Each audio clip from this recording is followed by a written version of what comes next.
welcome to the EduTalk series hosted by Biotone EduPartner Program, and massage industry experts. With the challenges continuing to face massage schools, students, and practicing therapists, the EduTalk series hosted by Biotone continues to support virtual learning and building massage community by connecting you with industry experts who share their knowledge and expertise on topics not only for class discussion, but career success. Tonight's expert is Felicia Brown, a business and marketing coach for massage, spa, and wellness professionals. She's a licensed massage and bodywork therapist and a recognized industry speaker and presenter.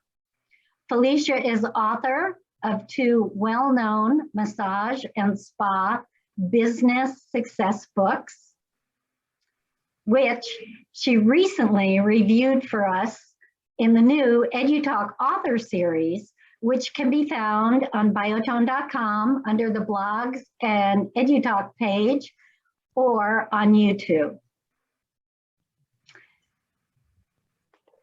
Bottom line, Felicia loves helping others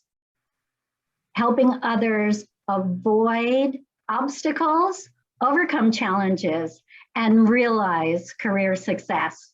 Let's listen and learn as Felicia discusses simple, proven techniques and strategies for building loyal client relationships and valued repeat bookings.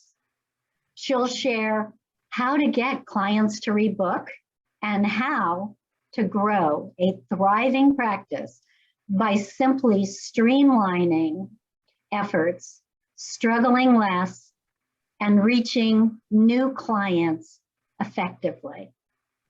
Before I turn it over to Felicia, please be sure that you're muted and the camera is off, and please feel free to chat questions during Felicia's presentation, and we'll answer those at the end of the evening. Thank you for joining us. It's always a pleasure. And Felicia, hello, and welcome to the EduTalk series. I turn it over to you. Oh, thank you so much, Donnell. And thank you everybody for being here, whether you're watching this live or on the replay. I really appreciate you spending part of your day with me and look forward to sharing some good information with you. And I really want to thank Biotone and the EduTalk series for inviting me to be here. It's always an honor to work with you, and I'm excited to present this class for our incredible massage therapy community.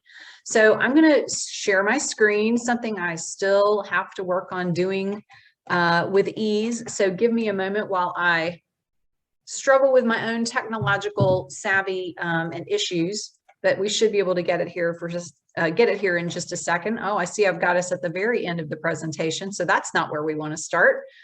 Let's see if we can get it here on the slideshow. And there we go. Awesome. All right, so today's class is called Getting Clients to Rebook, Simple Strategies to Fill Your Practice. Now, I'm just going to go ahead and put this out here at the beginning. We've only got a little bit of time together, about 30 minutes, give or take, or maybe a little bit more if you decide to stick around for the long haul. But there's no way that I'm going to be able to cover everything that you could possibly do to fill your practice and get your clients to rebook. This class is meant to give you some initial ideas to help you streamline and expand upon. So I encourage you to think about that and realize that there's just no way that we could cover everything in this short amount of time. But it is going to give you some things that you can do and you can start doing immediately. I mean, if you have a client tonight, you're going to have something you can utilize with them. So a little bit about me. Donnell gave you a lot of information about me, but I'll just tell you a little bit more so you know why I've been brought in to teach this class if you don't know me already. I've been a massage therapist since 1994. And the things that I like to teach are these strategies that I've personally used to grow my own businesses and that I've taught the team members that I've had to be successful. Since 1994, I have owned or partnered in 4 spas. The first one grew out of my solo practice where it was just me. And over the course of several years grew into a practice, well, a spa actually, with almost 50 staff members and sales of close to $2 million a year. So regardless of whether you are a student or a seasoned practitioner or someone that's just thinking about opening a business, I want you to know that the strategies I'm teaching you in here are the things that can take you to success. And it's not just something that you're reading in a book or some theory. They are tried and true, tested and proven strategies. And they're really simple. So you too can have that level of success if you want to. You don't have to, but you can do it. Donnell mentioned a couple of books that I've written for massage, spa, and wellness professionals. I'll hold this up so you can see it. This one is Free and Easy Ways to Promote Your Massage, Spa, and Wellness Business. And if you're just getting started, it's a great one to utilize for growing your practice. And there's a whole chapter in this on getting clients to rebook. So it's a perfect one for exactly what we're talking about tonight. The other book that Donnell mentioned is Creating Lifetime Clients. And this is a great book for those who are looking to refine their practice a little bit, maybe focus in on a very specific kind of a client. And we're going to talk a little bit about those ideal clients tonight, but it's maybe something that's better if you've been in practice a little bit longer. So just to keep that in mind. I also, in addition to being a massage therapist and a spa owner and author, well, I guess I'm a little workaholic because I'm also a business marketing and life coach. And some of the work that I do on the side, well, it's kind of my full-time gig right now, is I work as an expert witness in the massage and spa industry. So that's a whole different story, and we won't even go into that right now. But in this class, just like every class I teach, I really believe in sharing the most important information right at the beginning so that if you get pulled away and you can't stay for the whole thing, that you get the most important thing right there. And so this is it. And my number one success tip is to take action. So these ideas that I'm sharing, these tips and these strategies, it's great to think about them, but they will not help you unless you actually do something with them. So keep that in the back of your mind. If you have goals that you're trying to achieve or things that you want to do in your practice, you have to take action to make them happen. And that I probably share that in every single class that I teach with every coaching client. It's all over my website, and you'll hear it again tonight. I have no doubt. So let's take action right now. Here's something that you can do now or later. If you want to take some social or mobile action, you can just take a step and connect with me, whether it's on Facebook or Instagram. Those first 2 handles are Facebook, Instagram, and with the little bar that I have here on the page trying to control my Zoom meeting, I'm not sure if I can see my TikTok handle is on there or not, but it's Duchess of Duck. Has nothing to do with massage therapy, but I have a rubber duck thing. Again, it's a long story, but you can go to my website and learn more if you're interested in that. They're my little teaching assistants tonight, sitting right there on the computer. So check that out. And of course, Biotone would love for you to like and follow them. So here's just a couple of their social media connections that you can make, whether on Facebook or Instagram. So check them out because they're not only doing classes like this, but they share all kinds of information on those profiles and pages. Okay, and you've already heard this one. Donnell was talking about putting your questions in the chat. I would really love to see you guys sharing where you're from and how long you've been a massage therapist. I'm not going to be able to read it right now while I'm teaching. It's just too distracting, but I know that other people that are here would love to make some connections. So share how long you've been a therapist and where you're from right there in the chat. And then of course, if you have questions or comments about what I'm talking about, feel free to put them in there. In terms of comments, I think it's really important to realize that we are all teachers. And so even though I'm the one that's leading this class and sharing the bulk of the information, we all have something to teach. And your tip or your idea might be what helps someone that's here. So don't be afraid to share those. It won't hurt my feelings. I do not have an ego. I want to see you succeed, all of you. So I think it's important when we talk about getting clients to rebook, first of all, to just talk about why this matters and why it's important, because some people just don't really get it. And yeah, it's nice to build a clientele because it feels good and we want to have regulars, but why do we want to have regulars? Well, first of all, having regular clients saves you time, money, energy, and effort in terms of your marketing, and really not just your marketing. I mean, if you think about the last time that you saw a brand new client, think about all the extra energy that you had to put into getting to know that person. You might have had to give them the directions to find your office properly. You might have had to spend extra time with them going over their intake form or their whatever paperwork that they might happen to have. You might have had to explain like how to get on and off the table or what to do in the treatment room or whatever procedures that you have. So it takes a lot more to focus on brand new clients than it does on people that we've seen before. From a marketing standpoint, it actually costs a lot more money to get people into your business the first time than it does to get them to come back. But beyond that, getting people to come back and keeping them in your practice allows you to start to build stability in your business and encourage relationships with the people that you're seeing. The better people know, like, and trust you, meaning the more they feel comfortable working with you, the more they're going to buy from you. And when I say buy, I know some massage therapists don't like that, but the more they're going to be willing to pay you for other services, the more they're going to be willing to try new things, maybe purchase some retail products or give you a bigger tip, whatever the case might happen to be. With comfort comes more business, comes more referrals, comes more gift certificate sales. And here's something really cool that you might not realize. The more you are able to get a client to feel comfortable with you, to get them to stay with you, the better results they're going to get.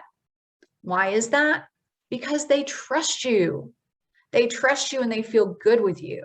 So when they trust and feel good with you, they're going to be able to relax. They're going to be more willing to listen to what you say as far as what you're doing in the treatment room. They're going to be more likely to follow self-care guidelines, and they're going to be happier. So it's a win-win all the way around. That's why we want to work on client retention. It is not just about putting more money in your pocket. But by the way, putting more money in your pocket is a good thing because we're in this industry to make a living, right? So there's absolutely nothing wrong with making some money by getting your clients to come back. On the last slide, I talked about how it takes more money to get a new client in your door than it does to get an existing client to come back. Some studies will show that it takes 5 to 10 times more money and effort to get a new client than it does to retain a current client. 5 to 10 times. That's a lot, y'all.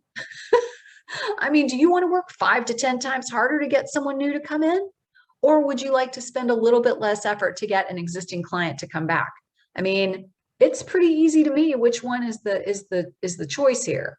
This is not to say that you're not going to ever need to get new clients if you get really good at retention, because people are always kind of changing their plans. And maybe they move, they have a different job and they have hours that don't work with yours. Maybe their budget changes, etc. So we're always wanting to market ourselves to new clients. But this is really important because for the business to be stable and to make money long-term, you've got to start cutting your costs and your efforts. It matters. So one big thing too that I want to point out here while we're talking about that 5 to 10 times amount of cost is an attitude.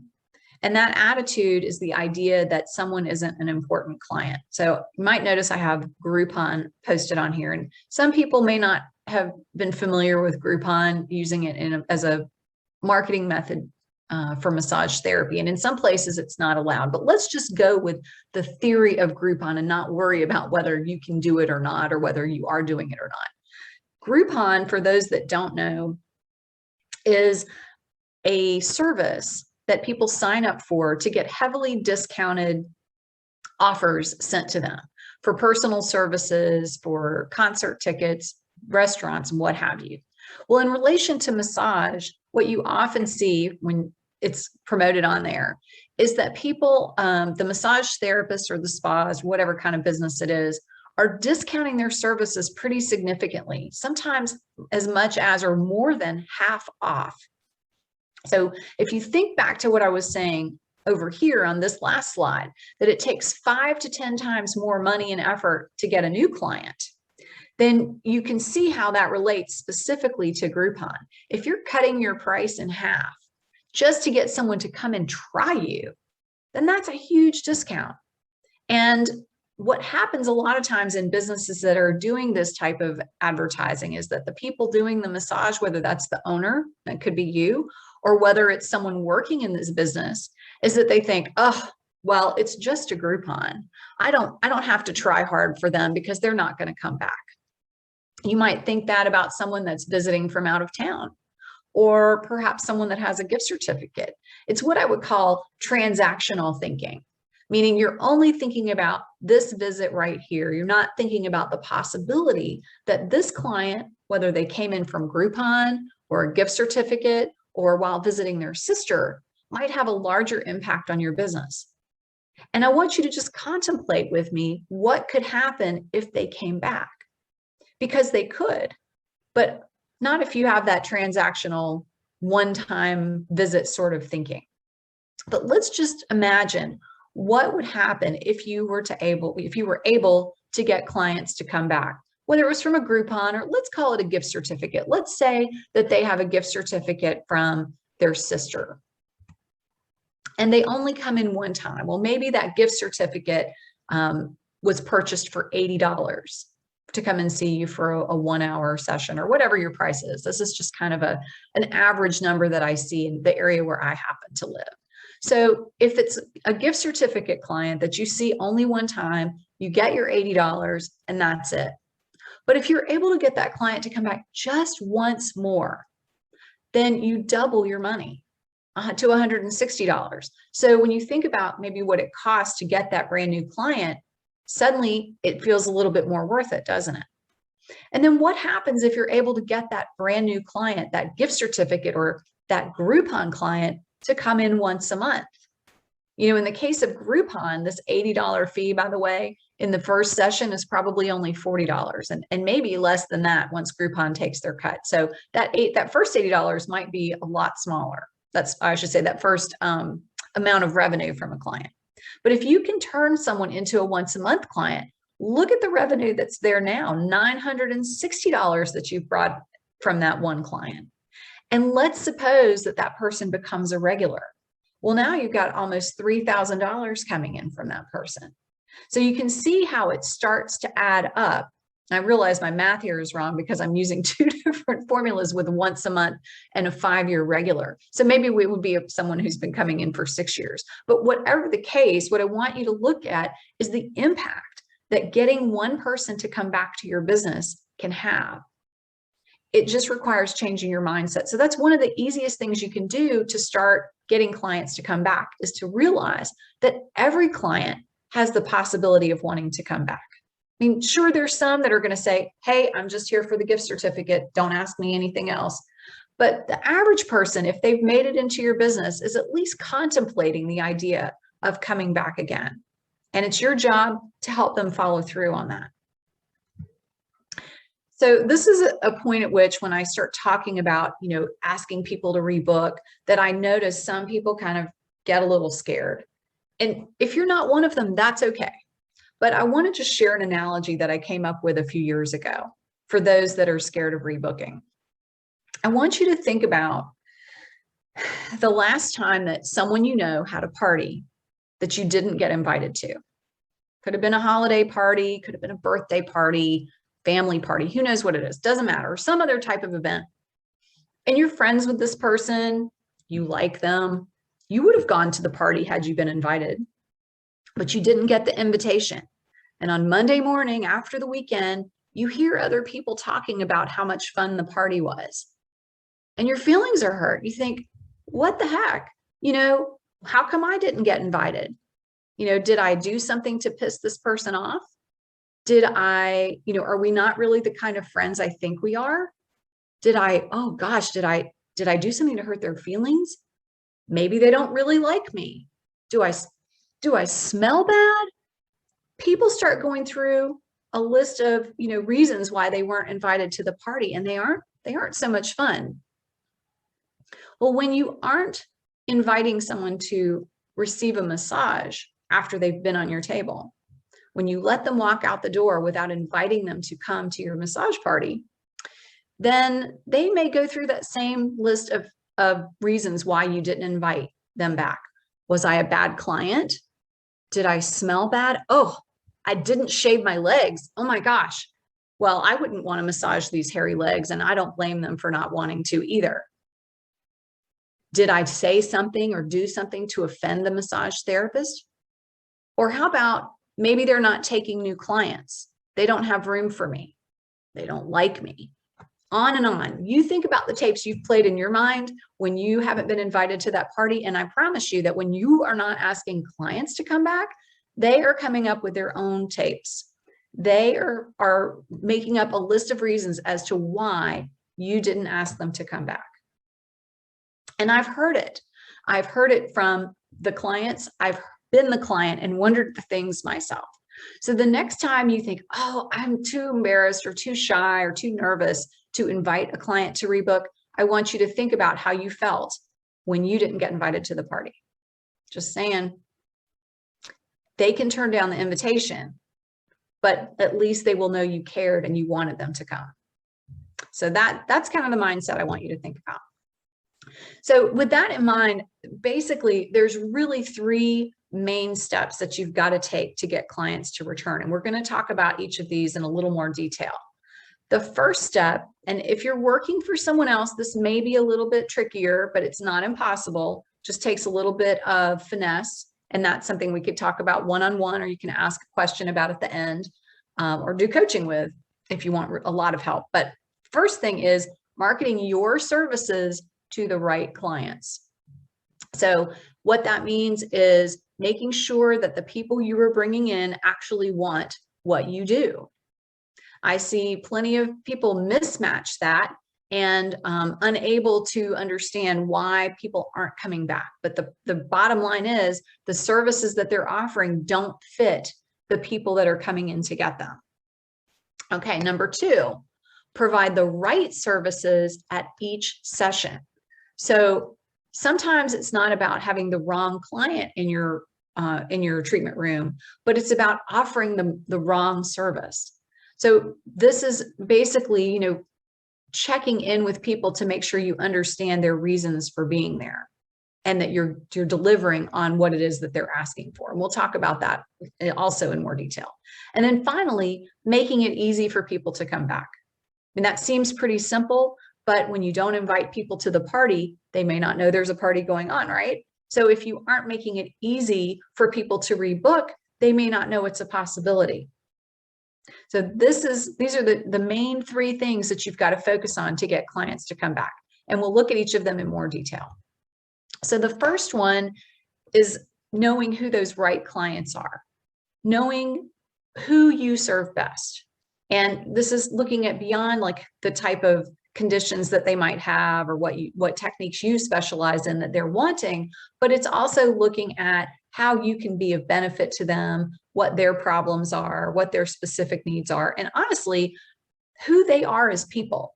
I see a lot of times people talking about marketing, finding a target audience, and they're really looking at it just from a demographic standpoint. Like, I want to work with mothers who are 20 to 40 in age, and they live in this neighborhood and they have 2.5 kids.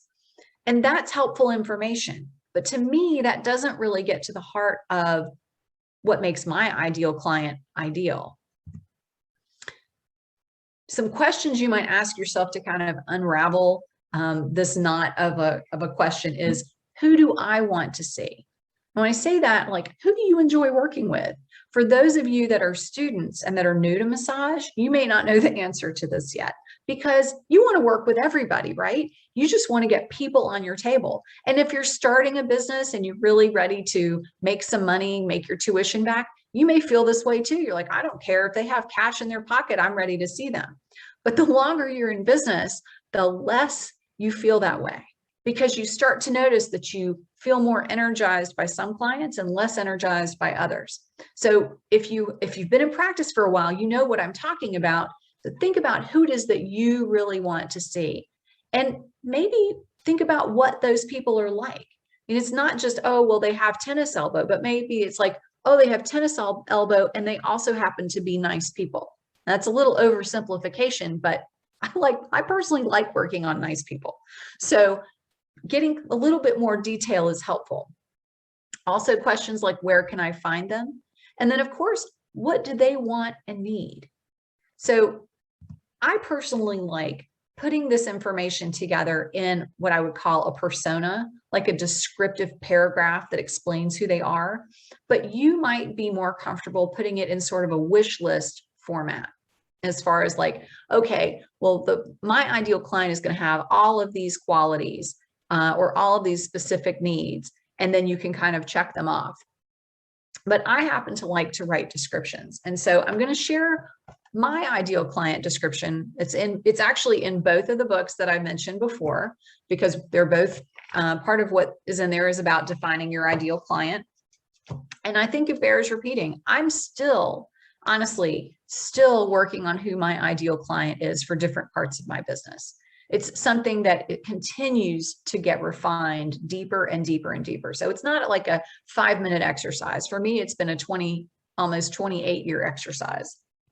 But this is something that I wrote when I was growing my practice about 8 or 9 years ago. And I decided I was ready to get some new clients, and I wanted to be really clear about who I wanted. So I'm not going to read the whole thing to you, but I'll read the first couple of paragraphs. My ideal clients are intelligent, genuinely nice, positive-minded people who enjoy life, learning new things, and getting a great massage. They value getting weekly or monthly massages for stress reduction, pain relief, and pure enjoyment. They are compassionate, understanding, and loyal to those who meet their needs, win their trust, and gain their friendship. So I'll give you some of the demographics that I did include in here. My ideal clients live within a 5-mile radius of my office and are between 40 and 80 in age. They are well established in their careers as executives, professionals, or entrepreneurs, comfortably retired, or homemakers, and this was the key for me, and have flexible schedules, preferring appointments between 10 a.m. and 5 p.m. Monday through Friday, or the occasional Saturday. So you can hear in that there are some very specific things that I'm looking for, but one that I talked about particularly was my ideal client is someone that wants regular weekly or monthly massage, because that's how I like to work with people. I like folks that want to come in on a regular basis. And so you may have some preferences like that. So it's important to think about those things that you're interested in terms of, like what makes your day great when these clients come in. I'll tell you a little secret here. It's not on the slide, but something that can be helpful as you're defining this for yourself is to write a list of the qualities you don't want in clients. For example, I don't want to work on smokers. I was a smoker at some point in time, and now I'm very sensitive to cigarette smoke, and I do not want to work on someone that's been smoking. So there might be certain things that you don't want to work on. I also don't enjoy doing pregnancy massage. So pregnant clients are a big no-no on my list. And that's someone that I know if they contact me, I'm not even going to try to see them the first time. I'm going to immediately refer them to someone else. But they are definitely someone I wouldn't try to rebook if I found them on my table and didn't, accidentally found out they were pregnant. I don't know how that would happen, but sometimes people just don't share stuff. So it could be something I found out late. The point is, The clearer you get, the more likely you are to get the right people on your table. And that is half the battle when it comes to getting people to rebook. If you're getting the wrong people in your office, not only is it harder to get them to rebook, but you might not want them to come back. I mean, it's the truth. We want the people that are a good fit for us. So once you get these ideal clients on your table, then we're going to look at addressing current needs and goals. And this goes back to getting people the right service that they need. So you work on the right client first, then getting those right clients the right service. So asking some questions, and this is by no means an exhaustive list, but some easy questions to start adding into your routine. What brought you in for a session today? I find a lot of times that people will ask this of new clients, but they'll forget with regular clients, and they'll just assume that a regular client wants the same thing they always get. So it's important to check in to see what each person's goal is each time they come in. A separate question, similar, but what are your goals for receiving treatment? Or you could phrase this as, how would you like to feel at the end of today's massage? That's going to give you a lot of information about what this client is hoping to achieve. And if you can help them get what they wanted, they're going to want more of it. Bottom line, I mean, if you have a session with someone that doesn't meet your needs, are you going to want to go back? Probably not. You know, this is where we may have an agenda that we have to throw out the window and switch gears to give the client what they need or what they're hoping to achieve in their goals. I've had many situations come up where, as a spa owner, the therapist, a client would come to me and say, you know, I came in for this massage, I just wanted to relax. And the therapist said to me, oh, well, you really need this deep work, so I'm going to do this. I shouldn't say I've had many experiences. I've had really great team members, but I've had enough of them. And I've heard stories from lots of people that came to see me that said the therapist did not listen to them. So being really clear about what your clients are interested in receiving each time and getting them the right service is super important. A last question that I like to ask people is, do you have any other wellness goals that you'd like to share? Sometimes people just don't know what it is that we do. And especially if you happen to be dual licensed, or if you happen to offer services besides massage therapy, if you offer spa treatments, or maybe you offer stretching services or what have you, this is a way to find out what else you can sell to them, what else you can book them for. If someone says, well, I also, happen to really be, have low range of motion in my shoulders, and I'd like to improve that, then that might give you the opportunity to share different modalities, offer different services, or perhaps provide a referral, offer some self-care. I mean, the list is really endless, but if you don't ask the questions, you may not find out. So this is an opportunity. It's kind of a door opener to help you see how else you can help this client. And I haven't seen a lot of questions going into the chat. So you guys make sure that if you have questions coming up, that you pop them in there. So this might not seem like a rebooking question, but I think it's really important to revisit the past. So if it's someone that's never had a massage before, then this isn't really going to help you out because they don't have massage. Maybe the question would be, is there a reason you haven't had massage therapy before? But if let me see if I can say the line without stuttering over myself. If the client is coming in and they've had massage in the past and they're not going back to the other therapist, they're coming to see you, then finding out why, well, maybe what they didn't like about who they've seen before, or what they did like with who they've seen before, will help you to avoid the mistakes and add in more of the good stuff. Like for me personally, I hate tapotement. And if someone would ask me about, is there anything you don't like in a massage, or is there anything you've experienced in massages that you didn't enjoy, I would very quickly tell them I do not enjoy tapotement. I sometimes forget about it if it doesn't come up because not everyone does it, but that's the type of thing that would make me so happy if they found out I didn't like it. and they made a concerted effort to not do it. So you can find out that same stuff from your clients with this question. And again, if you're giving them what they like and avoiding the stuff they don't like, they're more likely to want to come back. So it's kind of like paving the road. We haven't even gotten into the asking people to come back in, but you're basically removing all the roadblocks and making it easy for them to say yes once you get there. This is another great option that I've employed for a long time, and that is getting permission to recommend. And what I mean by that is when you've got these clients that are sharing their goals with you, they come in with a specific problem or a certain need, they are pretty much looking for you to help them with it. I mean, that's why they're there. And even so, a lot of us have felt in the past, I don't feel this way much anymore, but a lot of us have felt in the past, oh, well, I shouldn't tell them about any of my other services, or I shouldn't tell them about the products that we offer or the classes that we have available, because that might seem pushy. Anybody? I've heard it, I don't know, hundreds of times, over and over and over again from therapists that I've worked with as students or coaching clients.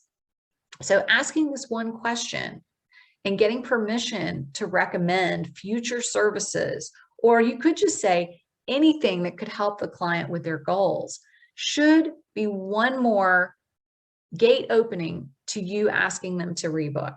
I can honestly say I can only think of 1 or 2 times in my 27 years when I asked someone, is it okay if I recommend other services and products that will help you reach your goals, that someone said no. Most of the time it's going to be sure, yes, or what do you mean? What would you be likely to recommend? That's about the closest thing to a hesitation that I've had. But people come in the door looking for something, right? They're interested in feeling better or getting out of pain or improving their range of motion. And if you have other things that you can share that will help them, they want to know. So don't be afraid. Just ask them if it's okay to share what will help them. Another mistake that I see people making when it comes to getting clients to rebook is they make an assumption. In fact, I can tell you a story. There was someone working with me at one of my spas that offered healing touch, which is a service often provided by nurses. And in fact, she was a nurse. She was not a massage therapist. But as we were talking about healing touch, I asked her how she explained like a treatment plan for healing touch. Like how do you tell people when they should come back? And she said, oh, well, I just tell them that when they feel like they need another session, they can call me. And I've heard massage therapists say this too. When you feel like you need another session, then call me. Well, healing touch is kind of a different sort of a modality, right? Like it's basically hands-off energy work. So I'm not sure if clients know when they would need another session or know when they would even feel like they need another session, because they haven't had that much experience with it most of the time. Perhaps with massage therapy, people do know when they need a massage, but a lot of folks don't. And as professionals, we cannot make the assumption that they do know. So explaining the benefits of the type of treatment that you're offering, the technique or the way that you employ the techniques that you know, can be very helpful. For example, I happen to, when I do massage, I start my clients face up a lot of times, particularly if they come in complaining of any sort of back pain. Now that is the reverse of a lot of therapists. And so I explain the benefit of doing it so that clients buy in and understand why I'm doing what I'm doing. Before I did that, they would kind of argue with me. I'd say, oh, we're going to start face up today. And they're like, no, I want you to work on my back. My back is what hurts. I'm like, no, trust me, it's going to work. Well, remember, we're trying to create rapport and a relationship with our clients so that they feel comfortable with us. Part of that is communication. So explaining the benefits and helping someone understand why a particular treatment or doing a series or offering that treatment in a certain order, why it helps, it's going to help them understand and feel comfortable. And it's the same thing with a treatment plan. If you think that your client needs to come in for massage, let's just say once a month, then help them understand why and have an explanation at the ready. Good rule of thumb that I use is maintenance on a car. You know, you get your oil changed every 5,000 miles. Think about a massage as an oil change for your body. You come in, we give you a chance to relax, lubricate the joints and well, we're going to lubricate you with oil or lotion, but it's going to lubricate the joints. Your body's going to feel better. You're going to be running a lot more smoothly. It's going to help work out the aches and pains that you're feeling and maybe interrupt some pain cycles that would get worse if you didn't get a massage. Whatever it is that you are doing that's helping their goal, help them understand why it's beneficial. And by the way, I know there's a lot of researchy people out there that are big into the evidence-based benefits. That's great. If you have stuff that's printed that you can show, like how massage helps with depression or how it helps with a particular muscle problem, a particular injury, then that's great. It doesn't have to be all you talking. It could be something that you have. It could be a website that you share. The Massage Research Foundation, I'm sure, and AMTA, all these different organizations, they've got materials out there that you can use. So it doesn't just have to be talking. It could be something that you send in a follow-up email or whatever. The point is, don't make assumptions. Something else that you can do that's really simple, can feel a little scary, but is offering some type of a rebooking incentive to get people to come back. There are so many different options that you could have here, and they don't necessarily have to be a discount, although that is what I see most often. And I'll give you a little tip about how to do that and feel good about it in a minute. But something could just be as simple as, hey, you know, for your first time in, we like to invite all new clients to return for this special rate. Maybe it's if you rebook today before you leave, your next visit, you get an extra 15 minutes bonus. I don't know what it is, but there are lots of different options that you could have. So you could have a new client rebooking special. You could have some type of a frequency offer, meaning if someone rebooks every 2 weeks, 3 weeks, 4 weeks, or however often you want to see clients coming in, then they get a special, maybe they get special priority on your schedule. Maybe they do get a special price. Again, it could be a time bonus or something else. You get to decide that, at least if you're working for yourself. One that I've used a lot is packages, where if people have an intention of coming in for massage regularly, then getting them to purchase a package ensures that they're going to come back and utilize those. And yes, I do happen to offer a discount when I sell a package, but it's a discount I feel really good about. So it's not a bad thing. It's just something that helps the clients to take the step. Years ago, a boss told me that charging 100% of zero on an empty table is nothing. Like if you don't have anyone on your table, it doesn't matter what your price is. So do what you have to do to get someone on your table. That's the point. And that's what we're talking about here, is how can you get clients in the door and coming back again? Some other things, you could have a wellness program. That's the type of thing that you see with a lot of the franchises, where they get people to sign up for a monthly membership. And then those clients are going to come in because why? They're paying for it. They've got it set up, and that's their whole sales strategy, right? And then we talked about the bonus time or a gift. There's any number of things that you might happen to do. One thing we did in our spa, my most recent spa, is we would have a contest.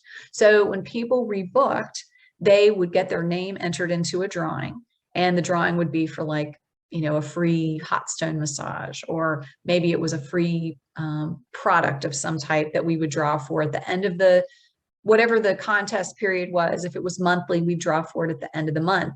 But that was just a little extra something that we could give to people to get excited about rebooking, and also to get them in the habit of rebooking. So that's something that you could do in your practice.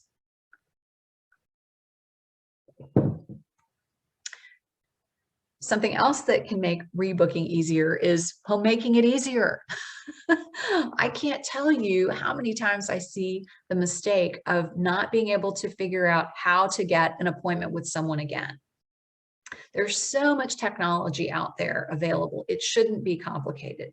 I mean, when I started doing massage in 1994, and boy, I feel old when I tell this story, but when I started doing massage back then, we didn't even really have the internet. We didn't have online booking. We didn't have texting. We didn't have, apps on our phones. I carried a phone in a bag. It looked like, I don't even know what to compare it to. It looked like a purse. So my clients paged me. They sent me their phone number in a pager. And then at some point I got fancy and I added voicemail to it. That's how clients got in touch with me to rebook appointments if I hadn't booked them already. Now there are so many ways that you can make it accessible to book appointments with you. It's crazy not to utilize them. So one thing that you might want to do when you get done with this class is to go look at how easy you are to rebook with. Do you have an online rebooking option? Do you check your texts and respond to them frequently? What about email? Is that a way that people can respond to you and say, hey, I want to come in? And do you check it frequently? Can they call you on the actual phone? Rare these days, I know. I hardly ever pick up my phone for phone calls. But if it's someone I know and that I want to see, you better believe I am. Is there a link that you've got connected to your social media pages, whether it's Facebook or Twitter or Instagram, however you might happen to be working it? Or do you make it easy to rebook in person? It doesn't matter which one or ones you use, as long as they are easy and effective for you and that you're going to keep up with them and that your clients want to use them. That's something that's not in my ideal client profile that I was reading, but that's something to think about. When you're looking at making things easy for your clients, you might want to do a little survey and just ask them, what would make rebooking with me easiest? And see, would it be best if it was on my website, if we did it by text, if I emailed you or you emailed me? Find out what works for them, because when you make it easy for them, then you're making it easy on yourself to get them to come back in. Sounds simple. The stuff isn't rocket science, but sometimes we put roadblocks in our own way.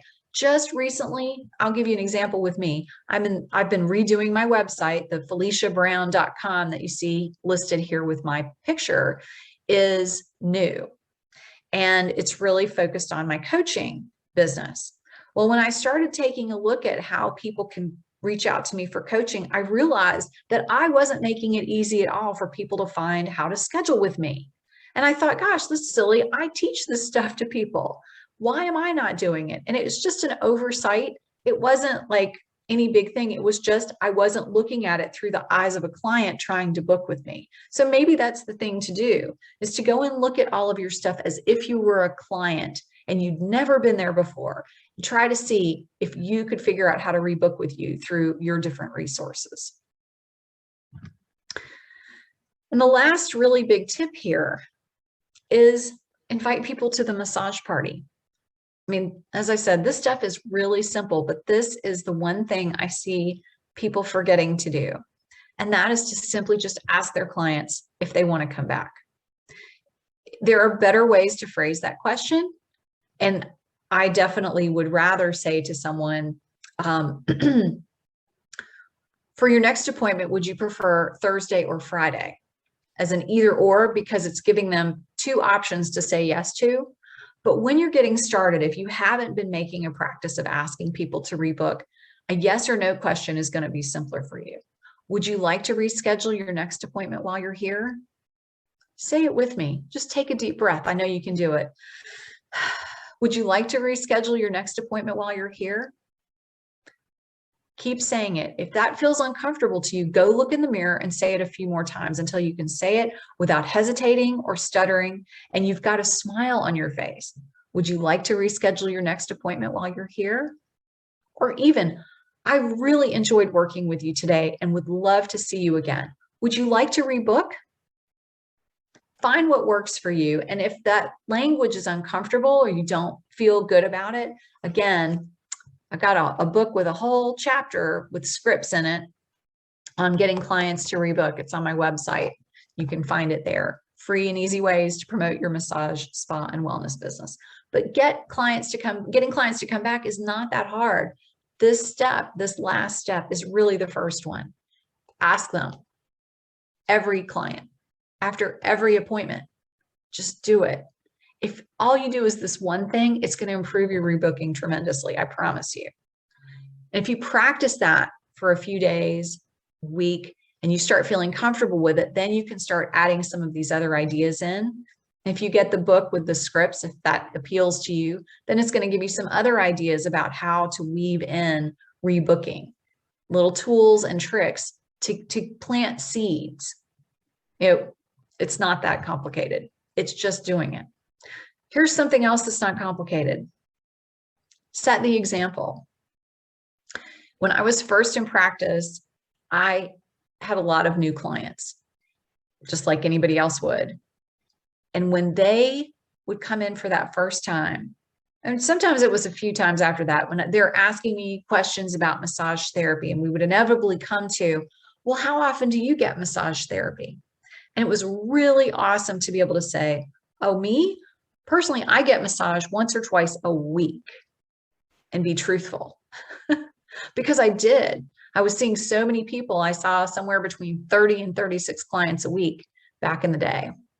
And I had to get massaged that often, or I wouldn't have been able to keep up that pace. But when clients heard that I was getting massaged that often, they wanted to emulate me. They wanted to be me. They wanted to get a massage once or twice a week. And even if they couldn't fit it into their schedule or their budget, they wanted to come back regularly. So they might come in once a month or every 2 weeks. So whatever you are telling your average client, personally, I believe, is how often you should be getting massage. Because otherwise, you're not walking your talk. And it does sound like a sales pitch, kind of. So think about that. If you tell your clients they need to come in once a month, then you better have a massage on your calendar once a month and be able to say, well, I get massage once a month, and that's what I recommend to my clients. Just saying. So how to begin? This is kind of recapping what we've already looked at. Get clear on what you offer. You know what your services are so that you know what you can offer to your clients, and how to find the ideal clients. If you haven't done so, write a definition or a persona about who your ideal clients are. And remember, it's a process. Like, this is a whole page in my book right here that I wrote. And it probably took me about a month to get that set up. Probably about a month. And I'm getting a message that my computer is going to shut down. So hold on. I thought I plugged it in, but let's fix that. Oh, easy peasy, right? Maybe. I'm in an old house, so it might not be easy peasy. Well, we'll just cross our fingers and I'll figure it out in a minute. When we go to questions, I'll find a plug that my computer likes. Make it easy to rebook. Figure out what the roadblocks are that you've got in place and get rid of them so that you can keep opening the gates for your clients to rebook with you. And then just start asking every single client to rebook every single time. And as you go along, build your rebooking skills. At the beginning, I talked about how taking action was the key to all success. So I want to give you an opportunity to get more information about how to rebook absolutely free by going to my website, FeliciaBrown.com/biotone. That's all lowercase letters in biotone. And there's a free bonus course, Rev Up Your Rebooking. Doesn't cost anything. It's normally $39, but you can get it for free. And if you're interested in coaching, you can get a free 15-minute discovery session with me to learn more about how that might be of help to you. But again, that website is FeliciaBrown.com/biotone. And if you just want to stay connected or figure out what it is with me and my rubber ducks, then you can go to my website, FeliciaBrown.com. You can use the QR code to get there also. And if you're interested in the ducks, look for What the Duck, and you can read more about them. There's some fun little teachers that I've got, and they've been really good teaching assistants today. I think we should give them all a little round of applause. So thanks, guys. And I'd love to hear from everyone to see if you have questions. Danelle, while you're this, but word of mouth and turning your clients into into client ambassadors for you. Right. I did hear that. So here's the thing. Everything that I was talking about with relation to finding the right clients and delivering what it is that people need, really creating that relationship, and then inviting them to come back and to keep seeing you, to keep building that relationship, that all is going to lead to referrals. It's going to lead to great reviews and great word of mouth advertising for you. So it's important to recognize that these things that you're doing to get clients to rebook aren't just about getting those people back on your table. It will generate more business for you. It will generate more clients. But if you're not taking care of the people that are there right now, why would they want to send anybody else? I mean, that's really important to understand. I think some people will be so focused on who's out there, like who they could see, that they forget to pay attention to who they are seeing. And this isn't just an issue for giving a great massage, or let me say it a different way. It's not just an issue with in the way that we're talking about. It's somebody might not be a good client for you right now, but they could be an amazing client for you later. And so giving them the level of service and the level of care that you would an ideal client is imperative. I mean, I think every person that comes into a business should be treated like a VIP. I really do. I think that I look at everyone that comes into my spa. We're not open right now, so nobody's coming into my spa right now. But in general, when someone comes into my spa, I think, oh my gosh, this is like a guest in my home. I want them to feel honored and welcome and taken care of and cherished, and special. And so when you do things like that for people, even if they're not the best fit for you right now, they might be the best fit for you later, or they might know someone who is the best fit. But that's part of why knowing who your ideal clients are is so important, because if that person's not the right fit, you can still let them know who is the right fit. And maybe they know someone who's the right fit, who is that ideal client for you. Another question I had while you were off, finding the appropriate wall outlet. While in school and you're in student clinic, is that a good time to start cultivating clients? It might be. I think you probably have to look at your school and see what their directives are, because that may be frowned upon. I really don't know, in terms of what the school is. So if you're talking about practice clients at the school, possibly, but you need to check with your school.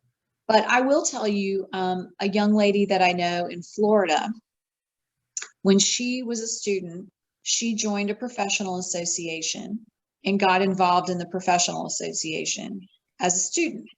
And I guess because of that, she took a board, I don't remember what it was, but she took some sort of a position. Maybe she had a title as a volunteer, but she had business cards printed that said that she was on this, this committee or whatever, so that when she did practice sessions or whatever, she had something professional to give people. She wasn't charging, but it was just something that she could show that showed she was a student and that showed she was involved in this professional association. Well, by doing that, she had people that were like, oh my gosh, you're doing this as a student? That's amazing. And she really gained clients by creating this professional persona for herself. That doesn't really have anything to do with rebooking. I mean, that's a whole nother topic, and we'll have to come back and do a class on how to attract your ideal clients. But thinking about the long term, like, what can I do to appeal to my ideal client? And, so if you're a student and you have a desire to, let's say, do sports massage, then maybe getting involved in an organization with the athletes. I'm not saying doing massage before you're allowed to. I'm saying you could go and hand out water bottles at a race if maybe you want to work with runners, but it's a way to make connections so that when you are able to charge and you are licensed to practice, that you've already made connections and you've maybe scoped out some of those potential ideal clients. That sounds great. Also, during the phase where you're discussing the client's needs and why did you come in and any areas of pain that they may have. And then at the end, when you get to asking them, did you enjoy this? Come back.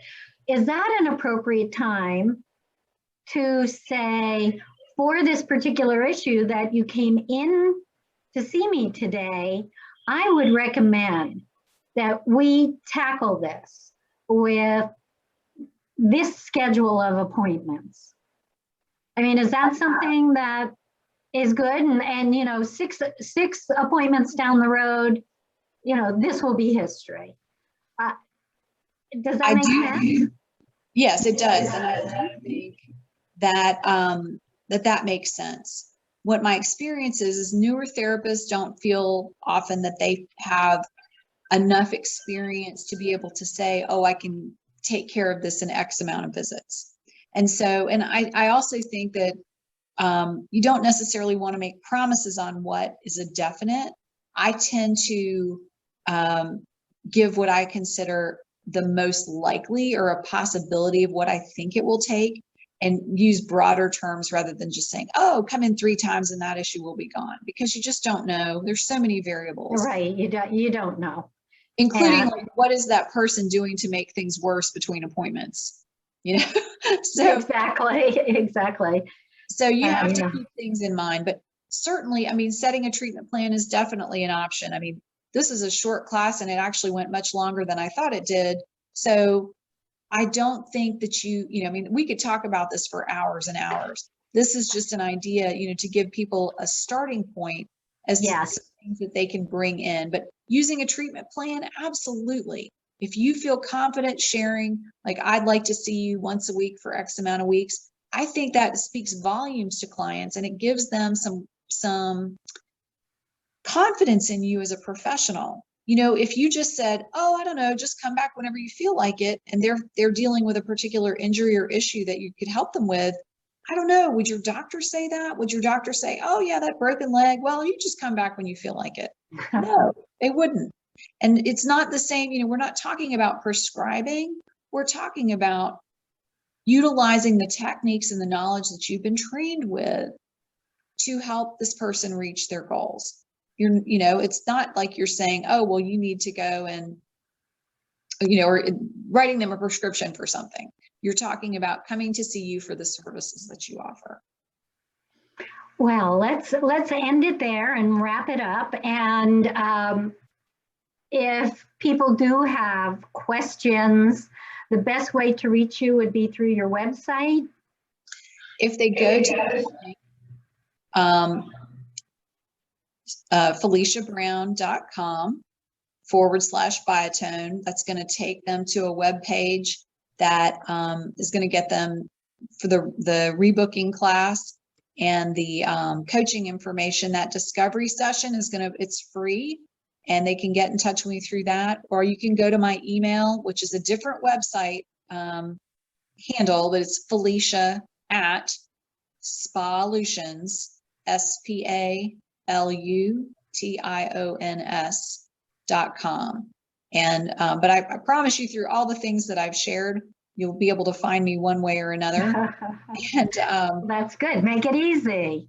That's right. FeliciaBrown.com is probably the best place to get more information, though. All right. Well, thank you so much. And to let everyone know again, Felicia did do 2 EduTalk author series that can be found on biotone.com under the blogs and EduTalk tab, and also on YouTube. Now, upcoming EduTalks coming in the end of September, on September 28th, we have ergonomics, body mechanics, and working smart. And this is with Sandy Fritz and Robin Anderson. Well, actually, RSVPs are open tonight. October 12th, we have effective face and neck contouring using vacuum therapy with Anita Shannon.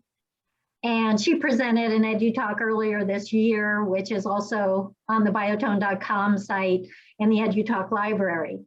October 28th, active myofascial therapy, the Diamond method. And this is presented by Irene Diamond. I want to thank you all for joining us tonight.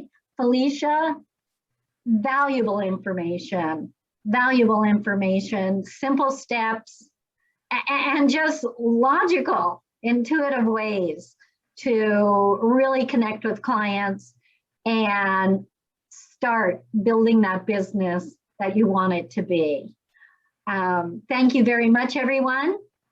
And quack, quack, we'll see you next time. And go find out the duck story. What okay. the duck? Okay, everyone. Thank you.